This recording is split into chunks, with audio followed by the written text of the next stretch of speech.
Good day, everyone, and welcome to the 19th edition of the group exhibit Fuel Cell and Hydrogen here at the HANNOVER MESSE 2013. We invite you to come and have a seat. It's a public forum, so you're welcome to ask questions at any time. Raise your hand and I'll bring the microphone. We have the great pleasure today to discuss PEM Electrolysis Development Outlook with CETH2. Please help me welcome the Commercial Director, Mr. Pascal Pewinski. Thank you. Thank you for joining us. Thank you. I think the first thing I'd like to talk about is the fact that CETH2 has a slightly different stand compared to its competitor in the field. So why don't you give us a bit of information on that? Yeah, we develop PEM electrolysis for industrial applications and for energy applications, for energy renewable storage. And out there on the market, we're one of the manufacturers that uses the largest membrane active surface in the way that we use 600 square centimeter membranes. So if you come to our booth, you can come and see a stack of 15 cubic meters and see how it is compact compared to alkaline systems, and a PEM stack which is pretty unusual in terms of size and capacity in one piece. So you could say that you're one of the biggest stack available at this time? Yes, probably one of the biggest stacks, and in terms of systems also. We offer electrolysis systems that include 4 of these stacks. So we have an offer in terms of electrolyzers, which is of 60 cubic meters, based on these 15 cubic meter stacks.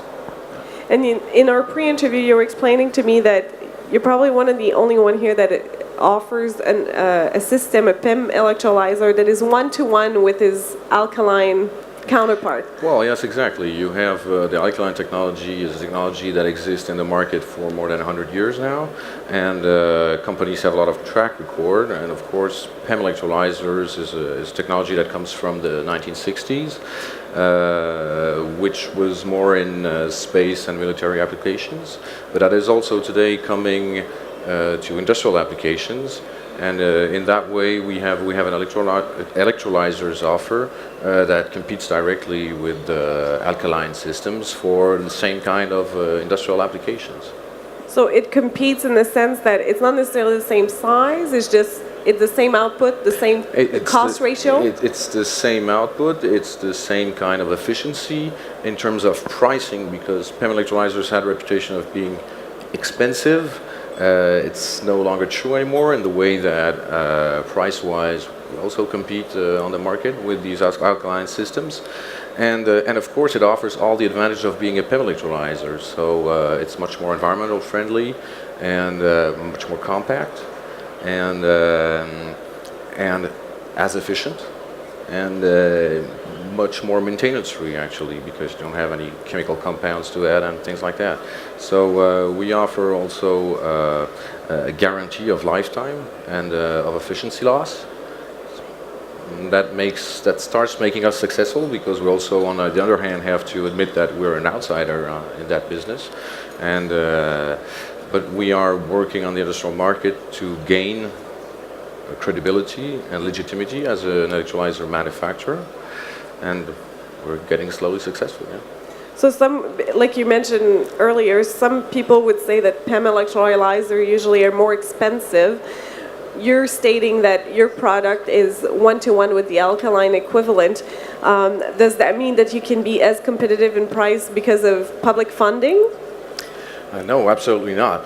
When you talk about industrial applications, you're not talking about public fundings, actually. You're talking about direct economic competition. Where we still have to improve then is to go to larger systems, bigger systems, to be able to address some market shares which are still reserved to big alkaline systems. And what would be the steps towards going from the size you have now to larger system for the energy storage initiative that you see here in Germany?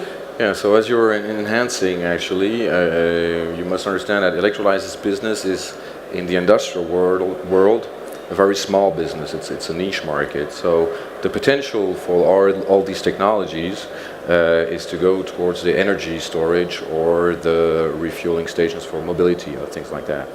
And therefore, the capacities which are expected by these markets for electrolyzers in general are pretty high.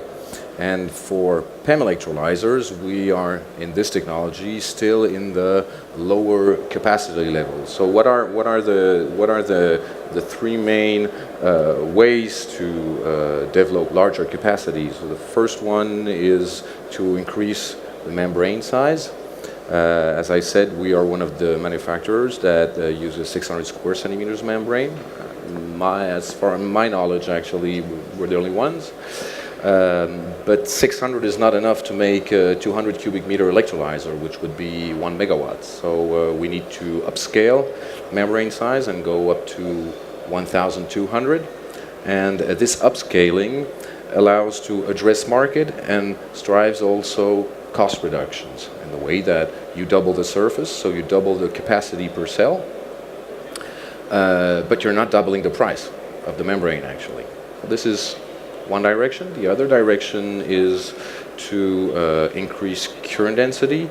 As far as we're concerned, using large membranes, we are staying very conservative in terms of current density. Why stay conservative? Conservative because we have the culture of addressing the industrial market, and the industrial market is itself very conservative in terms of lifetime maintenance cost. So we have to be able to ensure at least 35,000 hours of functioning without touching anything at the stack at least.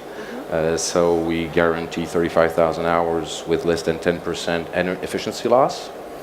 Afterwards, it's a world which is less known from our side, but there's possibilities, but we're not there. The possibility is fully there to go even up to 60, 70. I mean, people who are in the PEM business out there know very well how to build stacks of 60,000 hours, for 60,000 hours lifetime.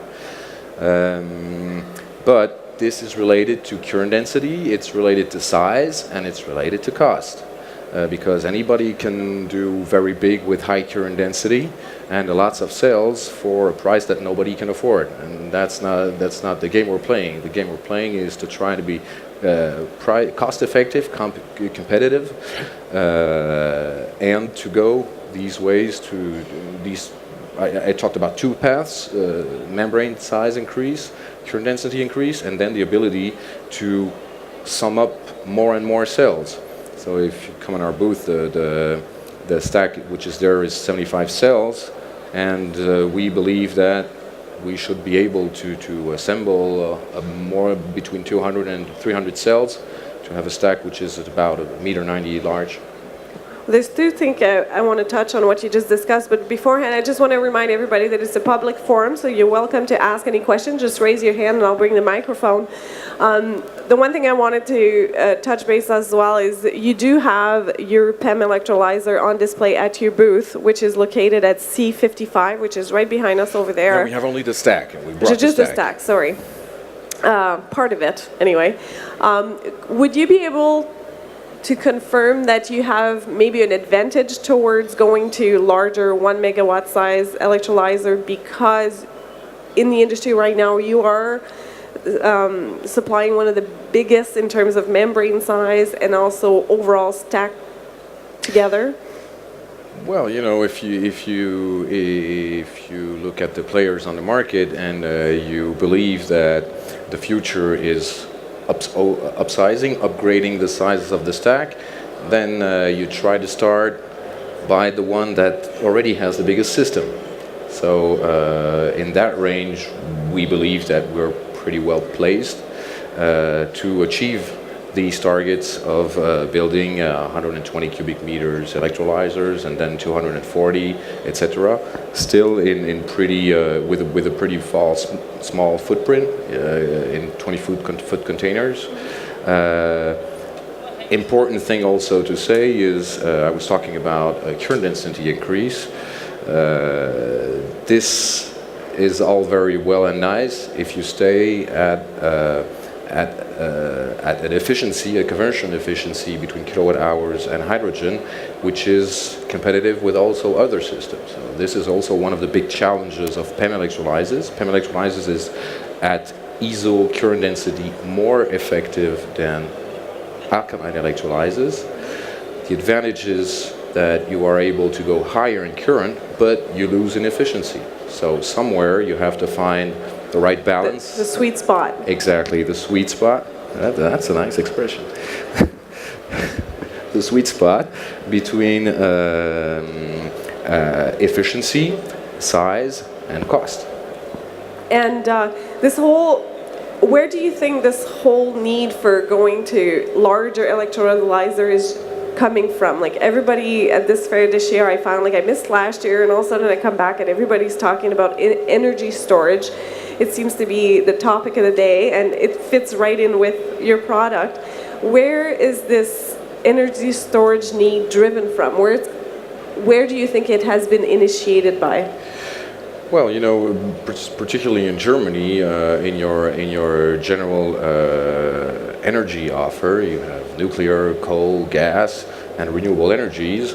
And when one considers that if you have more than 25% of renewable energies from your energy being produced, then you have balancing issues of the grid, meaning that you have troubles putting production and consumption at the same level.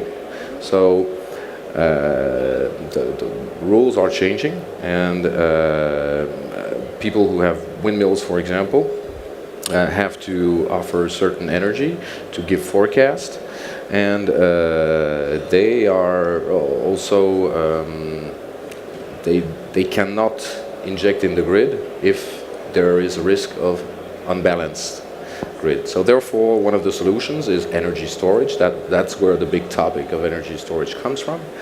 And in the forecast or studies you can find on that subject, if you consider that you have 10% storage capacity from the installed renewable energies in your energy production mix, then it makes some very important capacities. And when we're talking about energy storage, of course there are many different technologies, but when we talk about energy storage under the form of hydrogen, then we systematically talk about water electrolysis. And in that Why is that? Well, why is that? Because you want to convert, or you want to store kilowatt hours into hydrogen, and the technological brick in the middle is water electrolysis. I mean, Why couldn't it be alkaline though? No, it could be alkaline. I'm talking about water electrolysis. Okay. Now, the next thing is which technology. Alkaline does very nice things in high capacities. PEM offers flexibility. PEM is able to go up to full range or even 200% of its nominal power within 15 or 20 seconds. So it's being very flexible. It's being very fast. And depending on the markets where you try to store your energy, because there are different business cases, which are hardly not extremely clear for everybody, but on some of these markets, and particularly if you store and take the energy from the spot market, then you need to have systems that need to react within seconds. Okay, alkaline systems are more in the range of minutes. Put it this way. We're unfortunately running out of time, but I wanted to ask one last question before I let you go. Do you think that energy storage need is a German phenomenon, or have you seen that same, I'd say not demand, but initiative from other parts in the world, because CTH2 is involved in more than one country? Yes, of course. Well, it's an interesting question, because how would I say, the leadership is in Germany because of this renewable energy capacity they have and the issues of getting energy storage. But there are business cases out there in the world. If we take the example of islands, for example, who can have renewable energies, they have microgrids and they have storage issues. You have countries that have very low cost, very cheap electricity at a certain period of the year, and that have extremely expensive electricity at another period of the year. related to their geography, related to climate conditions and things like that. So these countries, when you have a kilowatt hour at the output for the consumer, which is about $300 the megawatt, or the megawatt hour, then you start getting into business cases which are really expensive and today existing in today's economy with the kind of costs you have on storage equipment. So there's more than one area where this technology will fit in the near future. Yeah, there's more than one area. There's more than one application, and I think there's going to be market space for various sizes, from very big centralized, as small as the size of a domestic house. Well, we'll have to take this discussion off the stage because we're running out of time and I want to learn some more. But please help me welcome Mr. Pewinski for his time. Thank you very much. Thank you.